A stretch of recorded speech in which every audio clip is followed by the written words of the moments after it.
So how does Donald Trump try and make up some lost ground? For more on that, Ian Pryor, Communications Director for American Crossroads, David Morey, Chairman and CEO of DMG Global. Gentlemen, nice to see you. Hi, Leland. How are you? Doing well. Good to be with you, Ian. Nice to see you. All right, so Ian, first to you. Is it possible to make up these 10 points, or is this sort of the end? Oh, it's certainly possible. You know, the question is, when is it going to happen? I mean, Donald Trump needs to stop throwing the ball to the other team. We're in August. These things have happened before where he's gone off message or he's been undisciplined, and he's been able to recover. And let's be honest here. He is not running against a strong candidate. Wait, Ian, you say he's been able to recover, but never before, even in the primaries, has he gone through a time where his poll numbers just plummeted like this.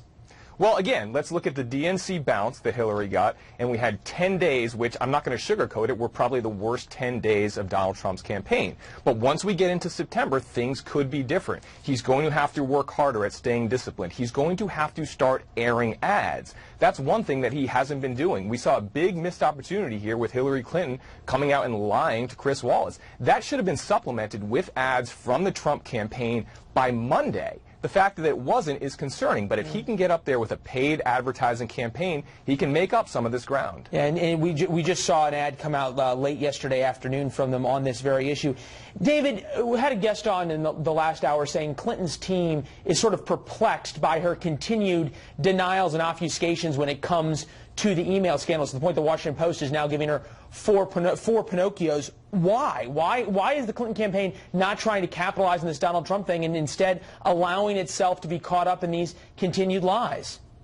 Well, I think they're going to move past that very, very quickly, and they'll need to.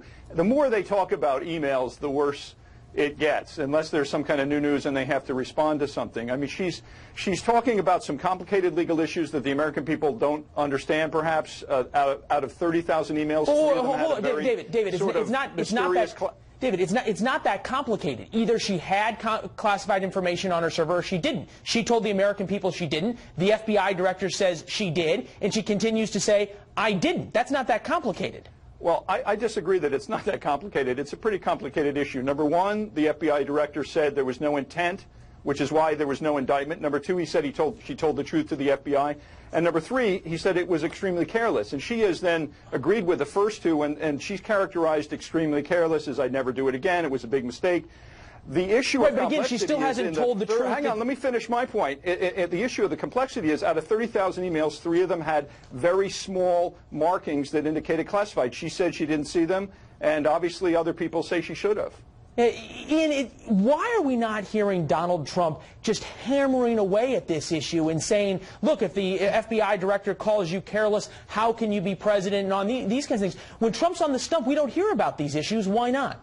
Well, we should. I mean, I think the problem is that he's getting distracted with all these other side issues. If I were to advise Donald Trump, I'd say you should be talking about 4 things on the stump, right? The economy, national security, immigration, and Hillary Clinton. And that's it. If you're not talking about those 4 things, you're not winning. Those 4 things are ripe for Trump, and he needs to be focusing every single bit of his energy on that, not getting in fights with, members of House leadership or incumbent senators running for re-election. Or Gold Star family. Exactly. It's interesting when you look at sort of a deeper dive in these poll numbers. We know Team Clinton does a lot of polling. We know Trump says, why should I pay for polling when the media does it for him? We've done a little bit of polling, put some of these numbers up. Honest and trustworthy. Noteworthy that only 36% of the American populace trusts whoever the next president is going to be, whether it's Clinton or Trump. Same number there. About 2/3 say they do not think the next president will be honest and trustworthy. So why the big difference between Clinton and Trump in preference? Take a look at the next poll. Who has temperament to be the next president of the United States? Clinton, yes, she has the temperament, 64%. Trump only has 37% of Americans saying that he has the temperament to be president. Interestingly enough, about 37% of Americans support him in the latest Fox News poll.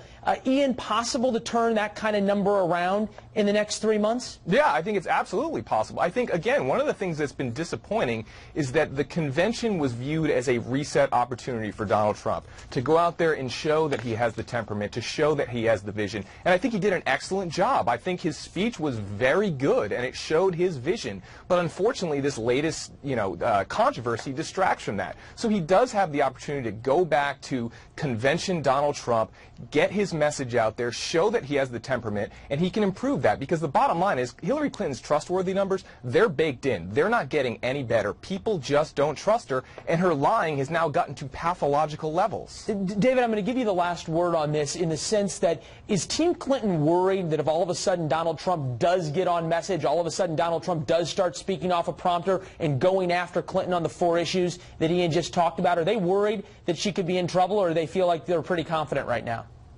No, they should be worried because operating as an insurgent, which is the way to win a campaign, we have found, and the ones that we've won, is the only way to operate. You got to be a little paranoid. I mean, both candidates are unelectable in some ways.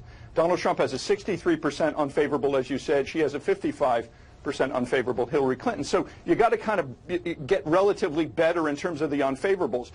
Donald Trump is, you know, he's got to reboot now. You can actually lose an election in August unless he reboots. And I'm agreeing with what my colleague on the other end of the wire, the TV wire here. You've got to reboot. He's got to get the message discipline that Newt Gingrich talked about. If he talks 1% of the time about the Khan family, Russia, Paul Ryan, Judge Cariel, the media will cover that 80% of the time. So he's going to have to really get much more disciplined and do an actual reboot of his trajectory to win this election. It's his election in some ways to win. I'm agreeing with, with what you're both saying. 82% of the American people are angry. They say wrong track. It's a very hard election for a natural sort of incumbent, in some ways running for a third term of Obama, if you will, to win that election. So, in some ways it's Trump's to lose. Well, and some folks would say that we'll see a new Donald Trump on Monday. We've heard that before. Time will tell. David, Ian, appreciate it, guys. Thank you. Thanks a lot. All right. Thank you. Liz?